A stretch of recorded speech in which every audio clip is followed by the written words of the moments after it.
di wàññi lii c'est vraiment triste hein.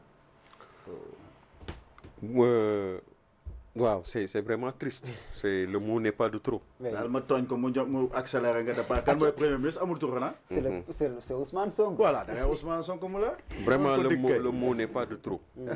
Et vraiment nous en appelons au président de la République. Nous lui lançons un appel solennel en tant que parent d'élèves, parent d'étudiants. En tout cas doguma la sax mais lii bokk na si li noyé tournée bi ak aussi l'affaire Pape Cheikh Diallo. Oui, effectivement. Donc, pour dire que de manière solennelle, en tant que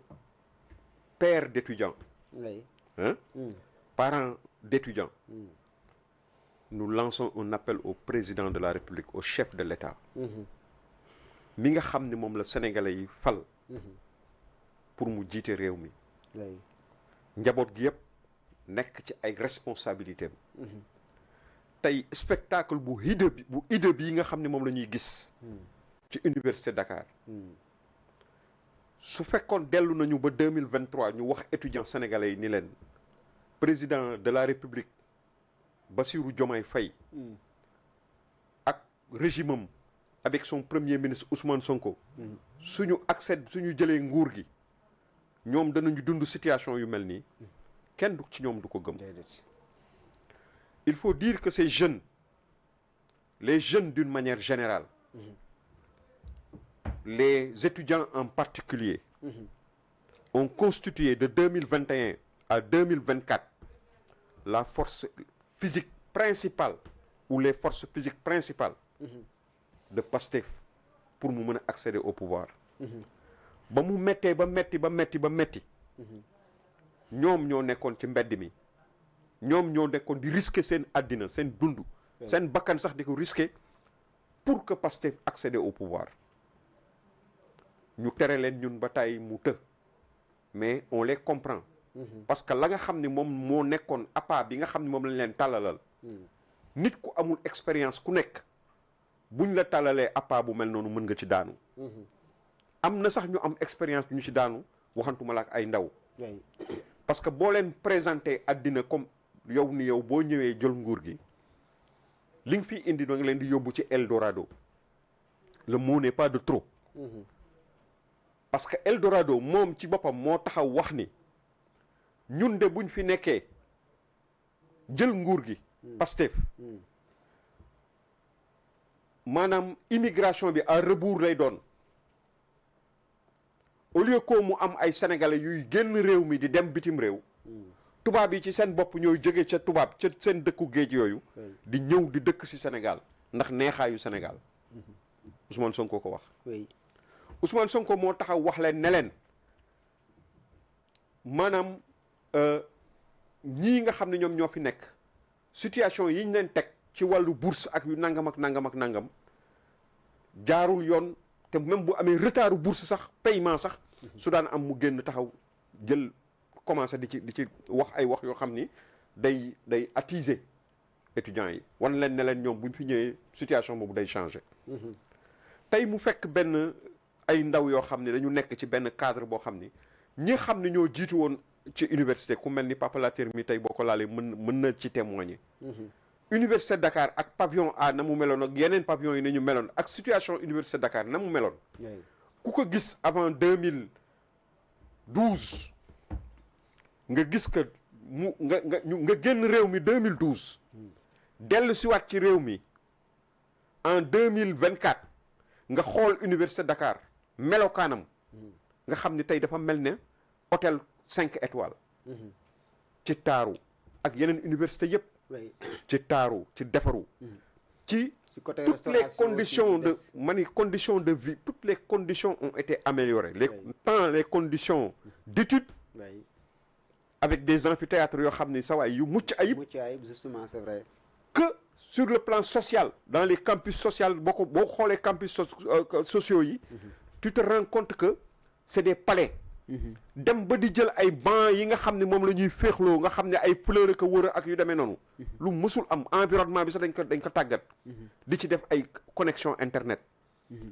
xale yi nekk ci jàmm te xamuñu ni ñu nekk ci jàmm ku ci amoon bourse bu ndaw ñu yokkal la di yokk bourse yi di ko yokk ba muy nekk ay 60 000 francs n'est-ce pas oui te booba te bu njëkk lu jiitu loolu ku ne xam na ni c'était une misère qu'ils recevaient donc ñoom la ñu doon xalaat ak loolu yëpp ñu am ñu xeebal leen ko wan leen xeebloo leen ko ba tey ñoom ñu nekk fi loolu ñu amoon aujourd'hui ils les ont transformés hier on a vu des étudiants en train de mendier justement leur pitance pour lekk pour se nourrir wala di taal si biir ay étudiants yi nga xam ne ak lañ leen defaloon ci restaurant yi ñu leen defaloon ak ni mu muccee ay conditions yi ñu leen yóbbuwoon nga xam ne ñaar fukki dërëm nga añ ci reer ci ndekki ci 250 oui 250 francs nga añ ci reer ci ndekki ci mais tey nga xëy suba loolu tëla nga taxaw loo foo lekkee mu tëla gannaaw loolu ñu amel la ay arriéré l'état c'est une continuité ñu amel la ay arriéré yoo xam ni daaw ak ren la n'est-ce pas bu amee nga toog waxtaan ak ñoom ba d'accord cak loolu ba mu feranku la waxtaan wi ferankulaayu nga d'accord ak ñoom ñu nangoo ànd ak yow di la accompagner loo xam ne étudiant mësu ko sax nangu accompagner la jusqu'au mois de juin wala au-delà mais l'essentiel mooy par tranche liquider ñii nga amee leen nga fay leen beneen yoon nga fay ñee beneen yoon nga fay ñele ba muy mat bëgg jàmm mënul weesu loolu parce que ñoom li tax seen bëggu jàmm boobu li fu mu attaché wu mooy le fait que ñoom ñoo porté ñii au pouvoir et donc danañu am gàcce au bout de moins de 2 ans ñu dégg leen ak ñoom ci penc mi mais ñu yeewu benn suba je ne sais pas par quel extraordinaire ils ont remis en question à travers un communiqué laconique mais ak yooyu nga xam ne maanaam accord yooyu nga xam ne amoon na seen diggante ak étudiants yi mais loolu boo ko defee dafa mel ni li nuyoo woon si weer yële moom moo dellu si xam nga man magum waxoon naa ko moo gën magum xamoon naa ko oui c'est vrai waxoon nañu fii nii su fekkee ni ils remettent en question ces acquis li wóor te wér mooy danañu fi indi scandale bu nga xam ne du ñu xam nu mu toll nit ki booy def dara da ngay def loo xam ni day wéy te da ngay respecter sa kàddu loolu moom mës a am problème entre ay autorités ak ay étudiants parce que étudiants yi amuñu benn intérêt ay nit ñuy jàng pour am seen teranga ëllëg te seen njaboot ak seen waa kër amuñu benn intérêt di nekk ci mbedd mi di tëb ak di dal su amee rek situation am na donc man je pense que lii nga xam ne tey moom la ñu gis au niveau de l'université c'est une provocation au lieu que mu jóge ci ay ndaw mais mi ngi jóge ci ay mag parce que tey bu fekkee ni yow da nga taxaw nga remettre en question loolu mais nit ki bu fekkee ni yow ñaata yoon ci Sénégal la am ay ndekki wala ay nu ko sax ngénte tubaab ñaata yoon la am loolu durant ba set àddina sosoo ba léegi day am nga tëj restaurant yi c'est une première fois d'ailleurs loolu lañ wax tey si mais xam nga lu amul sens yow naka nga mën a tëjee restaurant tey nga xaar ba ay kata am ay problème yu rëy am ay nit ñi génn ci mbedd mi fitna taxaw nga fàttali leen sax li nga xam ne moom mooy li nga xam ne moom remettre nga ko en question te remettre nga ko en question mais teewul étudiants yaa ngi ni tekk kenn bougé wul woon te li gën a doy waar si dañu nekk rek dañ ciy réfléchir di jéem a sax am ay maanaam ay waxtaan ak ñoom même su fekkoon waxtaan bi yàqu na benn instant parce que c'était pas acceptable ñu génn yooyu yëpp waxtaan le fil pouvait être reconduit machiné mais non seulement loolu nga boole ci accompagner ak loolu c'est de la provocation très bien yeewu suba ñu taal dëkk bi occuper corniche bi le lendemain nga taxaw nga ni ubbiwaat nga restaurant yi oui ba pare xëy fajar teel wala xaajo guddi xëy fajar teel xaali guddi nga jël une armada dugal ko ci biir de et puis xam nga liñ gën a ñaaw mooy le fait de mettre des Sénégalais ñu taxaw ñoom ñaar les policiers sont des Sénégalais les forces de sécurité et de défense c'est des Sénégalais des pères de famille des mères de famille des gens yoo xam ne seen ñàkk foofu lañ koy tuuree pour dundal seen njaboot ils sont chargés de veiller à la sécurité à l'ordre public donc ñooñu boo leen di teg ci ay yenn situation yi day nekk situation yi nga xam ni yu mënul ñàkk mais lii am ni mën na ñàkk parce que ces gens là aujourd'hui li ñuy woo ndaw yi ak di ko woo sénégalais yi di ko wax à gauche à droite leur disque rayé à gauche à droite ils nous parlent de situations difficiles alors que ñoom ils se la coulent tout doucettement ils ne se privent d'absolument rien. Ils sont dans la dolce vita. seeni cortège rek sénégalais yëpp a ngi koy wax. alal ji ñuy jël di ko deb alal bi ñuy leb à gauche à droite. ak li ñuy tirer aussi. chaque mois ñu dem leb xaalis. xaalis boobu lu tax mënuñ ci jël luñ ci wax fay étudiants yi mu jeex. vraiment xaalis bi ñu jël jox ko seen ay ñooñ yoo xam ne dañ doon taal dëkk bi lu tax joxuñu ko étudiants yi parce que ñoom dañ ko mérité dañ ko moom parce que ay ndongo lañu ay njàngaan lañu.